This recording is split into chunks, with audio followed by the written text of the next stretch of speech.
अस्सलाम वालेकुम, मैं हूं हमाद सोहेल और आप देख रहे हैं क्रिप्टोफिकर। फेड के इंटरेस्ट रेट की अनाउंसमेंट में तकरीबन 12 से 14 घंटे जो रह चुके हैं। कौन कौन सी खबरें हैं जो इस वक्त मार्केट में इम्पैक्ट कर सकती हैं, लॉन्ग टर्म और शॉर्ट टर्म में तमाम चीज़ों को डिस्कस करेंगे। इसमें यूएस स्टॉक से लेकर क्रिप्टो के हवाले से तमाम खबरों को जो डिस्कस करने की इस वीडियो में जो कोशिश करें। काफ़ी सारी चीज़ें कोशिश करेंगे कि वीडियो को जो शॉर्टर टाइम फ्रेम में ख़त्म करें। सीपीआई की रिपोर्ट एक इंपॉर्टेंट रोल अदा करेगी जो कि 10 नवंबर को आएगी, लेकिन उससे पहले काफ़ी सारी चीज़ें जो मार्केट को हैवीली फ्लक्चुएट कर सकती हैं। अब यहाँ पे पॉवेल को आप देख सकते हैं, ये फेडरल रिजर्व के चेयरमैन हैं। इनसे पहले एक खबर को मैं आपके साथ यहाँ शेयर करता हूँ। White House economic adviser Bristan says president Biden has endorse Fed policy pivot. अब इसको समझ लीजिए, पिवट ये होता है कि जो भी फेडरल रिजर्व की जो पॉलिसी है इंटरेस्ट रेट बढ़ाने की या कम करने की, पिवट वर्ड तब यूज़ किया जाता है जब वो अपनी पॉलिसी को जो है वो चेंज करें, या तो बढ़ते हुए इंटरेस्ट रेट को कम करना शुरू कर दें, कम होते हुए इंटरेस्ट रेट को बढ़ाना शुरू कर दें। तो जिसके बाद जाहिर सी बात है, इस वक्त इंटरेस्ट रेट बढ़ रहा है, तो पॉज आउट करने की बाद या फिर जो है वो स्लो डाउन करने की बाद जो मार्केट में रिवॉल्व कर रही है, और जिस वजह से जो है वो बेस 50 पॉइंट जो है वो इंक्रीज़ करने की बात की जा रही है, तो मार्केट में अच्छा खासा पोटेंशियल नज़र आता है कि मार्केट जो इंक्रीज़ करेगी। ये खबर है जिस वक्त मार्केट में फ्लोट हो रही है। रियलिटी क्या है और सारी चीज़ें किस हिसाब से चल रही हैं, उन तमाम चीज़ों को मैं शेयर कर दे रहा हूँ। इस वक्त अगर आप गूगल पर भी सर्च करेंगे तो व्हाट इज़ पिवट, तो आपको एक वीडियो नज़र आएगी जो काफ़ी ज़्यादा मशहूर वीडियो मैं आपके यहाँ शेयर करता चलूँ। यहाँ पर आप देख सकते हैं, ये इस वीडियो की जो मैं बात कर रहा हूँ, CNBC के प्लेटफॉर्म से ये वीडियो है। तो आप चाहें तो ख़ुद भी जाके जो उस वीडियो को देख सकते हैं। कोशिश करूँगा कि मैं इसका लिंक जो है वो डिस्क्रिप्शन में दे दूँ। तो इसमें जो ये बात की जा रही है कि इंटरेस्ट रेट और ज़्यादा जो है वो बढ़ेगा और क्रिटिसाइज़ किया जा रहा है। नेक्स्ट हम क्या नज़र आता है कि यहाँ पे भी अगर आप देखें तो president Joe Biden endorse Fed policy pivot. अब ओवरऑल तमाम क्या चीज़ें ऐसे ही हैं, सब कुछ इसी तरीके से होता हुआ नज़र आ रहा है। इसको थोड़ा सा आगे जाके डिस्कस करेंगे। एक और चीज़ देखें तो गोल्ड, अब इसमें जो है वो गोल्ड ऊपर जा रहा है। कॉपर के हवाले से जो है एक फेक रैली हो रही थी, साथ ही जो है वो चाइना के हवाले से अच्छी खबर ये थी, इसके बाद जो हांगकांग मार्केट ने भी जो वो एक बूस्ट लिया था। तो खबर ये थी कि चाइना की जो ज़ीरो कोविड पॉलिसी है, चाइना जो है वो उसको ख़त्म करेगा, उसमें से कुछ रिलीफ देगा ताकि ज़ीरो कोविड पॉलिसी के तहत जो रिस्ट्रिक्शंस लगी हैं उनको ख़त्म करेगा। ज़ाहिर सी बात है, जब रिस्ट्रिक्शंस ख़त्म होंगी तो कारोबार को जो है वो और ज़्यादा फैसिलिटेट किया जाएगा, जिसके बाद इकॉनमी ग्रो करती है, तमाम चीज़ें एक पॉजिटिव फैक्टर होता है। तो इस किस्म की खबर जब मार्केट में फैली तो मार्केट में जो है अच्छा खासा गेन देखने को नज़र आया हांगकांग की जानिब से। ऑल दो कि इसको जो है एक र्यूमर कहा जा रहा है, स्टिल चाइना की जानिब से कोई इस किस्म की खबर देखने को नहीं मिल रही कि ज़ीरो कोविड पॉलिसी में की रिस्ट्रिक्शंस में कोई कमी बेशी करेगा। European shares kick of November on bright note. अब यहाँ पे जो पिवट वाली बात को ही जो है वो इंडोर्स किया जा रहा है कि यूएसए के फेडरल रिजर्व के जो पिवट होने के चांसेस है, मतलब इंटरेस्ट रेट बढ़ने से कम होना या फिर स्लो डाउन होना जो है वो शुरू हो जाएगा। तो जिसके बाद जो है ये एक्सपेक्ट किया जा रहा है कि मार्केट जो है वो अच्छा परफॉर्म करेगी, ऑल्दो कि ये 16 घंटे पहले की जो है वो खबर है। इसी के साथ यहाँ पर देखें तो इम्पॉर्टेंट चीज़ ये है, jumps in US job opening में जॉल्ट फैट येट अगेन। अब प्रॉब्लम यहाँ पर ये है कि यूएसए की जॉब ओपनिंग के जो रिजल्ट आए उनका जो यानी कि अगर रेशो लें अनएम्प्लॉयमेंट के साथ, तो वो कुछ इस तरीके का आया, कुछ इस तरह की सिचुएशन है कि जॉब्स ज़्यादा हैं और करने वाले कम हैं। तो लोग जो हैं वो जॉब्स को छोड़ के डिफरेंट अपॉर्चुनिटीज़ की जानिब जो जा रहे हैं। ऑल्दो कि फर्स्ट सिनेरियो में तो बड़ा अच्छा लगता है कि इतनी अच्छी जॉब्स, इतनी ज़्यादा जॉब्स हैं, लोगों को जॉब मिल रही हैं, तो किस किस्म की जो है वो सिचुएशन है। अब इस सिचुएशन को थोड़ा सा इस तरीके से देखें, हो सकता है मैं गलत हूँ या समझाने में कोई गलती कर दूँ, लेकिन ये मेरा पॉइंट ऑफ व्यू अपना, कि जैसे जैसे इन्फ्लेशन बढ़ेगी, महंगाई बढ़ेगी, ठीक है, और लोग जो है वो काम दूसरी अपॉर्चुनिटीज़ देख रहे हैं, काम नहीं कर रहे, यानी कि जो है वो अनएम्प्लॉयमेंट रेट जो बढ़ता जा रहा है। अब हो क्या रहा है कि जो एम्प्लॉयर्स हैं, यानी कि जो फैक्ट्री का मालिक है, उसको तो वर्कर चाहिए। अब वर्कर है ही नहीं, तो ज़ाहिर सी बात है जब वर्कर को रखने के लिए उसे क्या करना पड़ेगा, वेजेस बढ़ानी पड़ेंगी, तनख्वाहें बढ़ानी पड़ेंगी। जब तनख्वाह बढ़ाएगा तभी जो है वो न्यू एम्प्लॉय आएगा। अब जब तनख्वाह बढ़ाएगा तो ज़ाहिर-सी बात है उसका ओवरऑल जो टर्नओवर है वो भी बढ़ेगा। जब टर्नओवर बढ़ेगा, जो फाइनल प्रोडक्ट होगी उसकी प्राइस भी जो है वो बढ़ेगी। जब फाइनल प्रोडक्ट की भी प्राइस बढ़ेगी, ज़ाहिर-सी बात है कि फिर ओवरऑल इन्फ्लेशन, आपको महंगाई जो है वो और ज़्यादा बढ़ती हुई नज़र आएगी। ऑल्दो कि इस पे और भी काफ़ी सारे डिफरेंट जो है वो सिनेरियोज़ हैं, लेकिन इसका कंक्लूजन ये कि अगर जॉब ओपनिंग बढ़ जाए और अनएम्प्लॉयमेंट रेट जो है वो के हिसाब से जो है वो अनएम्प्लॉयमेंट रेट और जॉब ओपनिंग के रेशो के साथ से इन तमाम चीज़ों को देखा जाता है। जैसे ही जॉब ओपनिंग बढ़ती रहेगी, इसी तरीके से बढ़ती रहेगी, तो इसका कंक्लूजन फाइनली ये होता है कि फेड को जो इंटरेस्ट रेट लाजमी जो बढ़ाना पड़ता है। और अकॉर्डिंग टू दिस, अगर ये डाटा सामने आता है जॉब जो कि जॉब ओपनिंग का है, तो इस डाटा को देखते हुए जो फेड जो के लिए चांसेस हैं कि फेड जो इंटरेस्ट रेट को 0.75 बेस पॉइंट भी जो यानी कि बेस 75 पॉइंट भी जो इंक्रीज़ कर सकता है। तो ये कुछ इस तरीके का होता है। जॉब्स पर अनएम्प्लॉयमेंट का रेशो कुछ इस तरीके का, ये 2008 से पहले की सिचुएशन थी, ये 2008 की सिचुएशन है। इसी के साथ आप देखें तो यहाँ पे कोविड वाली सिचुएशन है और ये सिचुएशन, तो आप ओवरऑल अंदाज़ा इजीली लगा चुके होंगे। इसी के साथ कोविड की सिचुएशन देख लें तो डेथ 2 मुल्कों में होती हुई नज़र आई, साउथ कोरिया, पाकिस्तान में, जो कि कोविड डेथ है। और केसेस को देखें जो हाईली रिपोर्टेड होते हुए नज़र आए, south Korea, Australia, China, Pakistan और बोलीविया में जो कुछ कोविड केसेस हमें रिपोर्ट होते हुए नज़र आते हैं। ओवरऑल कोविड की सिचुएशन और चाइना की जो कोविड पॉलिसी कहीं जो है वो स्लो डाउन होती हुई नज़र नहीं आ रही है, उसमें रिस्ट्रिक्शन कम होती हुई जो है वो नज़र नहीं आ रही, क्योंकि स्टिल जो 465 केसेस जो रिपोर्ट हुए चाइना में।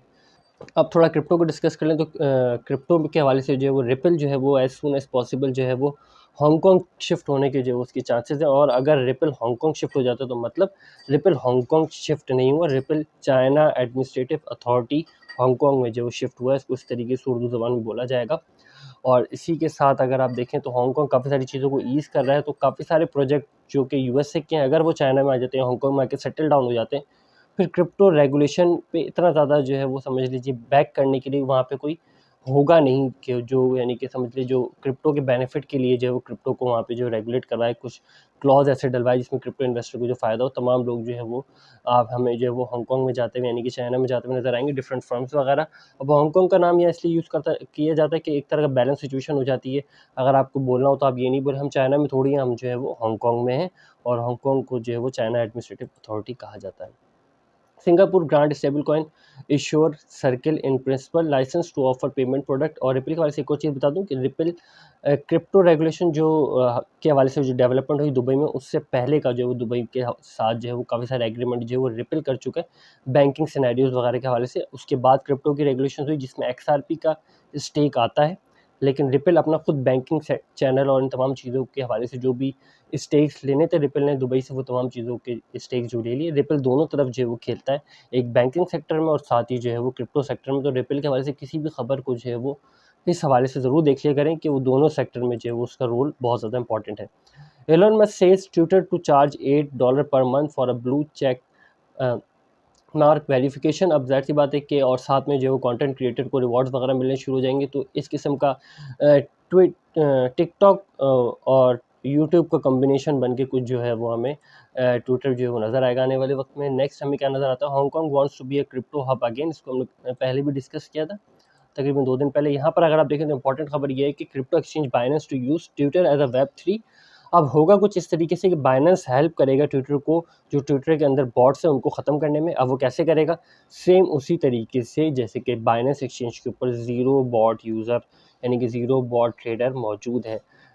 इसको आसान अल्फाजों में समझाता चलूँ कि KYC जिसे कहते हैं, जिसमें आप अपनी वेरिफिकेशन करवाते हो और बताते हो कि मैं कोई रोबोट नहीं हूँ, मैं इंसान हूँ और ट्रेड कर रहा हूँ। और जैसे ही हम कोई VPN या कोई इस किस्म की एक्टिविटी करते हैं तो वो हमें फौरी जो है वो पॉज आउट कर देता है, रोक देता है। तो अगर सोशल मीडिया प्लेटफॉर्म देखें या एक्सचेंज प्लेटफॉर्म देखें तो बाइनेंस एक ऐसा एक्सचेंज प्लेटफॉर्म है जिसका ये दावा है कि उसमें जो है वो कोई बॉट यूज़र नहीं है। डिफरेंट ट्रेडिंग बॉट एक अलग चीज़ है, एक बॉट यूज़र का होना जो है वो एक अलग चीज़ होती है। तो इस हवाले से जो है वो ये चीज़ें हमें अमल में आती हुई नज़र आएँगी। तो इसकी एंडोर्समेंट इस तरीके से कुछ इस तरीके से नज़र आएगा कि ट्विटर भी जो है वो KYC के कुछ प्रोसेस को जो है वो बाइनेंस से कोलैब करके लाने की जो है वो कोशिश करेगा।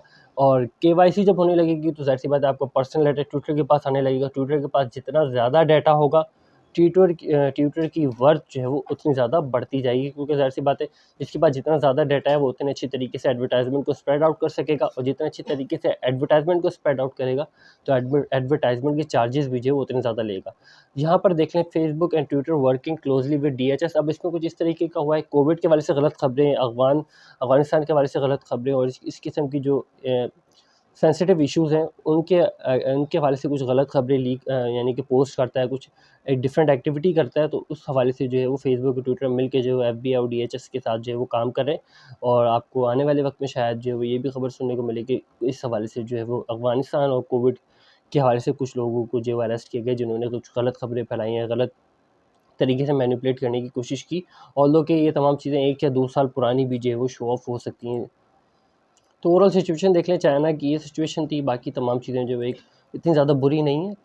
कल का दिन जो है वो हमें बुरा होता हुआ नज़र आ सकता है। तो ओवरऑल देख लेते हैं तो तकरीबन 23 यानी कि 11 बजे के करीब जो है वो रात को हमें तमाम चीज़ें होती हुई नज़र आएंगी, जिसमें 11 से लेकर 11:30 मतलब 11 से 12 तक का टाइम या 10:30 से 12 बजे का टाइम जो है वो हाईली फ्लक्चुएटेड होगा। तकरीबन 14 घंटे जो है वो रह चुके हैं फेड के इंटरेस्ट रेट अनाउंसमेंट के अकॉर्डिंग टू दिस। ये यूएसए टाइम के मुताबिक वो जो है वो आपका एरिया का जो टाइम होगा वही होता है। यहाँ पर देख लें तो फ्यूचर इंडिसेस हमें काफ़ी ज़्यादा पॉजिटिव नज़र आते हैं और मेजर इंडिसेस भी जो है वो नेगेटिव में क्लोज हुए, लेकिन स्मॉल कैप हमें परफॉर्म कहीं ना कहीं करता हुआ नज़र आ रहा है। इस पूरे वीक में जो है वो स्मॉल कैप ने परफॉर्म किया है। ओवरऑल देख लें कि ऑप्शंस की एक्सपायरी कहाँ जाती है तो तकरीबन 20 तारीख करीबन, मतलब no bullish no bearish situation हमें बिटकॉइन में नज़र आती है लॉन्ग टर्म में, या स्ट्रॉन्ग जो वॉल्यूमेट्रिक रीजन होगा वो 20,000 के करीब ही होगा।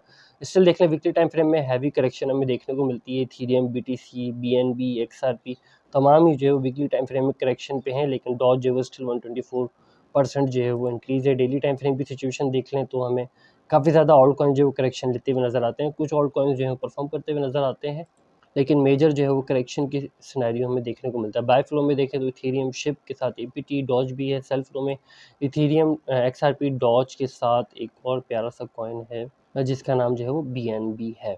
तो सिंपली यहाँ पर आप देख सकते हैं इस वक्त डॉलर करेंसी इंडेक्स ऊपर है। तमाम चीज़ें जो इम्पैक्ट करेंगी या रिएक्ट या जो उनका बिहेवियर होगा वो S&P 500 इंडेक्स के हवाले से होगा, जो कि तकरीबन 8 घंटे 45 मिनट के बाद ये ओपन होगा। मार्केट इस हिसाब से अपने आपको एडजस्ट करेगी राउंड अबाउट जिस टाइम अनाउंसमेंट हो रही होगी। तो काफ़ी आज का दिन जो है वो काफ़ी ज़्यादा हाईली फ्लक्चुएटेड होगा। तो इस हवाले से इसका एनालिसिस कल ही करने की कोशिश करेंगे। ऑल्दो कि करेक्शन के चांसेस हैं, ज़रूर है, और इस पे डिपेंड करता है कि बेस 50% बेस 0.50 होता है या जो है वो 0.75 होता है। अगर 0.75 होता है तो मार्केट बहुत ज़्यादा क्रैश करेगी, 0.50 होता है तो मार्केट में पोटेंशियल है कि मार्केट इस रीजन तक जो है वो जा सकती है। इस रीजन से पॉसिबल चांसेस हैं कि यहाँ से जो रिजेक्शन ले, और अगर यहाँ से रिजेक्शन लेती है तो फिर हमें 1 महीने की रिजेक्शन होती हुई नज़र आएगी, जो कि तकरीबन इस पोजीशन तक रहेगी। कुछ इस सिनेरियो में जो है वो हमें आगे होती हुई नज़र आएगी। स्टिल अगर ट्रेडर देख लें तो 40,000 के करीब अकाउंट जो लिक्विडेट हुए, ट्रेडिंग वॉल्यूम इतना ज़्यादा नहीं है, लेकिन ये सिचुएशन काफ़ी ज़्यादा क्रिटिकल है। ये जो डाटा नज़र आ रहा है वो लास्ट 30 डे का है, जो तकरीबन 1,30,000 के करीब बिटकॉइन एक्सचेंजेस से आउट है। अगर 40 डेज़ या 50 डेज़ या 60 डेज़ का देखें तो तकरीबन 2 लाख से ज़्यादा बीटीसी जो एक्सचेंज से आउट जो है वो हो चुका है।